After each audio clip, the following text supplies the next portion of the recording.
तो देखिए, ईरान में सरकार विरोधी प्रदर्शन लगातार जारी है। खामेनेई के खिलाफ प्रदर्शन का आज 15वां दिन है।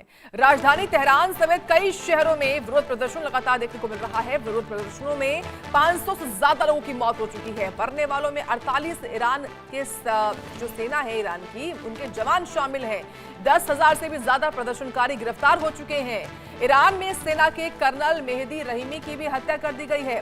प्रदर्शनकारियों ने कर्नल मेहदी रहीमी की हत्या की। प्रदर्शनकारियों पर गोलीबारी में शामिल थे रहीमी, और यही वजह कि प्रदर्शनकारी अब हर किसी की कैसे जान लेने को उतारू दिखाई पड़ रहे हैं। यानी कि जेंजी हैं, ये प्रोटेस्टर्स हैं ईरान में, जिन्होंने हायतौबा मचाई हुई है, आगजनी की हुई है, जगह जगह प्रदर्शन कर रहे हैं।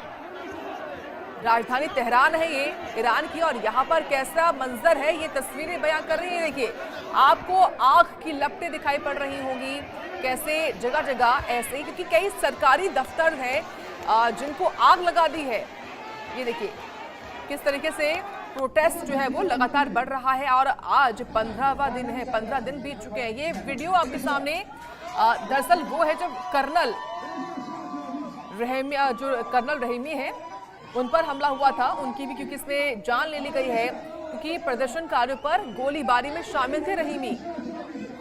ये देखिए, ये वीडियो भी आपके सामने दिखा रहे हैं उस पल का। प्रदर्शनकारियों पर गोलीबारी में शामिल थे रहीमी, और बताएं कि अब तक जो ईरान में सरकार विरोधी प्रदर्शन चल रहा है, उसमें 500 लोगों की मौत हो चुकी है, जिसमें कई तो जो वहां के पुलिस वाले होंगे, वहां के जो सुरक्षा बल होंगे वो भी शामिल हैं। ईरान की सेना के जवान भी इसमें शामिल हैं। 10,000 से भी ज्यादा प्रदर्शनकारी गिरफ्तार हो चुके हैं।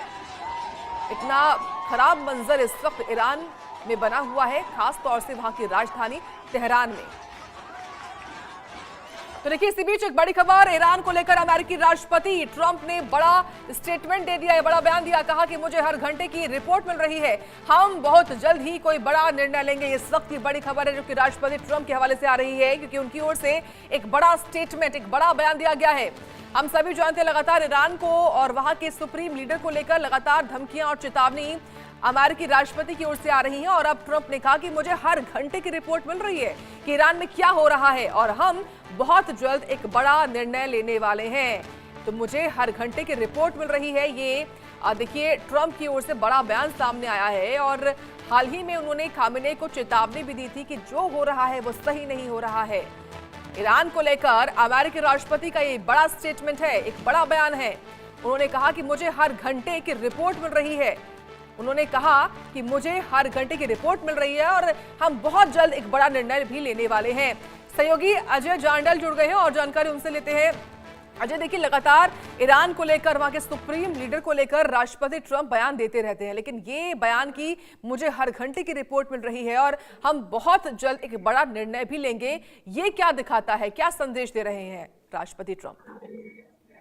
देखिए, बिल्कुल इस चीज से एक चीज बड़ी स्पष्ट हो जाती है कि ईरान में जो स्थिति बनी हुई है, उस पे अमेरिका जो है वो ईरान पर कुछ भी एक्शन जो है वो ले सकता है। और उसके पीछे की वजह आपको याद होगा, जब इजराइल और ईरान के बीच में जंग शुरू हुई थी, जब अमेरिका की इंटरफेरेंस उसमें हुई थी, उस वक्त जो है लगातार खमेनेई की तरफ से अमेरिका को धमकियां दी जा रही थी कि अमेरिका जो है वो जानता नहीं कि उसके पास क्या क्या जो है वो किस तरह की मिसाइलें हैं, और वो अमेरिका में कहीं भी हमले कर सकता है। जिस तरीके से ईरान में ने उस वक्त जो किया, उसके बाद मिडल ईस्ट में अमेरिका को लगा कि उसका जो ग्राउंड है वो कमजोर हो रही है।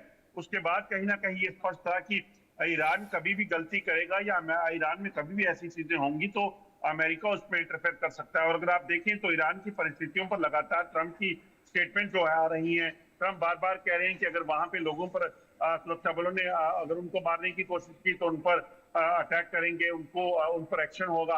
तो ऐसे में ट्रंप ने एक बार फिर से स्टेटमेंट दिया है कि वो लगातार नजर रखे हुए हैं, और जो जानकारियां हैं उसके मुताबिक ईरान में तख्ता पलट की तैयारी जो है वो लगभग तय है। और जिस तरीके से लोगों के प्रदर्शन हुए हैं, प्रदर्शन कोई आम प्रदर्शन नहीं है, वो भी एक प्लान तरीके से देखे जा रहे हैं। और शाह की रिजीम का वहां पर वापस लौटना जो है वो माना जा रहा है कि ये उसकी एक जो है सीधे तौर पर निशानी दिख रहा है। बिल्कुल निश्चित तौर पर अजय। और देखिए, ईरान में जो प्रदर्शन हो रहे हैं उसको लेकर वहां के सुप्रीम लीडर, वहां के नेता इजराइल को भी और यूएस को भी, अमेरिका को भी लगातार इसका जिम्मेदार ठहराते हैं। लेकिन अब जो ये स्टेटमेंट सामने आया है, निश्चित तौर पर क्या प्रतिक्रिया भी देख सकते हैं जो कि वहां के खामेनेई की ओर से दी जा सकती होगी, या ये माने कि शायद अमेरिकी राष्ट्रपति ट्रंप कोई बड़ा निर्णय ले ही ले? देखिए, बिल्कुल जिस तरह के जो हालात बने हैं उससे अंदेशा तो यही जताया जा रहा है कि इसके पीछे अमेरिका हो सकता है, क्योंकि मिडल ईस्ट में अपना दबदबा बनाने और ईरान हो या रशिया हो, इनको कहीं ना कहीं दबाने की कोशिश में लगातार जो है वो अमेरिका लगा हुआ था। अब यूक्रेन और रूस की जंग को देखें तो इतने सालों से जो चल रही है उसके पीछे अमेरिका है। और अगर आप देखें तो जिस तरीके से अब ईरान में हालात पैदा हुए हैं उसमें भी लगातार ये जानकारियां मिल रही हैं कि अमेरिका का इसमें बहुत बड़ा रोल है, जो इस वक्त जो परिस्थितियां वहां पे बनी हुई हैं। वरना ईरान देखिए तो 15 दिन पहले तक पूरे तरीके से चीजें शांत थी, मगर अचानक से चीजें बदली और वहां पे प्रदर्शनों का दौर इतना हो गया कि वहां पर आज से आज तक 400 से ज्यादा लोग जो है वो मारे गए हैं और कई सुरक्षाकर्मी घायल हैं, 10,000 लोगों को कैद किया गया है। तो ऐसे में यकीनन ये जो परिस्थितियां हैं अब इस पे खamenei कैसे काबू पाएंगे ये देखना होगा, वो किस तरह से चीजों को टैकल करेंगे। मगर अमेरिका लगातार इस चीज को लेकर, ट्रंप लगातार जो इस चीज को लेकर बयान दे रहे हैं उससे एक चीज बड़ी स्पष्ट हो जाती है कि अमेरिका इस चीज को सुनिश्चित करेगा कि ईरान के पर कैसे कतरे जाएं।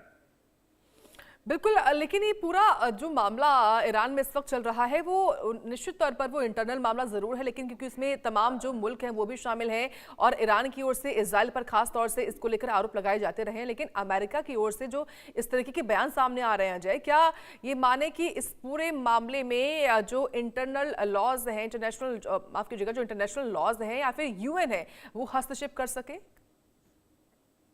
देखिए, यूएन अगर आप देखें तो पिछले कुछ सालों से यूएन लगभग डिफेंट माना जा रहा है, चाहे वो इजराइल हमास का युद्ध चला, चाहे आप देखें यूक्रेन रशिया की बात करें, चाहे सीरिया की सिचुएशन को देख लें, चाहे आप भारत पाकिस्तान के दरमियान देखें, तो ये जो भी चीजें हुई है उसमें यूएन बिल्कुल पूरे तरीके से लग रहा है कि यूएन कहीं स्टैंड नहीं करता है। तो ऐसे में बहुत ज्यादा अपेक्षा यूएन से की नहीं जा सकती, मगर ये जरूर है कि मिडल ईस्ट की जो लगातार सिचुएशन है वो बिगड़ रही है। आप देखें तो जब पहले भारत और पाकिस्तान के बीच युद्ध हुआ था, उसके बाद जब इजराइल ने ईरान पर हमला किया और कहा कि उसे लग रहा है कि वहां पर जो है इजराइल के लिए खतरा हो सकता है, फिर अमेरिका उसमें शामिल होता है। अब तो ये तमाम चीजें जो हो रही हैं, आप पिछले दिनों अगर आप देखें तो अमेरिका की पाकिस्तान के साथ साझेदारियां बढ़ना, तो ये कहीं ना कहीं मिडल ईस्ट में अपने दबदबे को बढ़ाने के लिए, अपनी पोजीशन को मजबूत करने के लिए अमेरिका लगा हुआ था। तो ऐसे में ईरान को डिस्टेबलाइज करना इसलिए पाकिस्तान अमेरिका के लिए जरूरी है, क्योंकि ईरान लगातार अमेरिका के खिलाफ जो धमकियां दे रहे थे वो कहीं ना कहीं बड़ा खतरा थी। और अगर आप देखें तो खamenei को खाली तख्ता पलट करने की बात नहीं है, वहां पर आप देखें तो वहां पर झंडा जो था वो अब नया झंडा जो है वो तमाम सरकारी बिल्डिंगों पर लहराने की कोशिश की जा रही है। इससे तो सीधा दिखता है कि रिजीम जो है वो बदलने की तैयारी है। ठीक है अजय, आप बने रहें, आगे भी आपसे जानकारी हम लेंगे इस वक्त की बड़ी खबर, क्योंकि जम्मू कश्मीर से सामने आ रही है।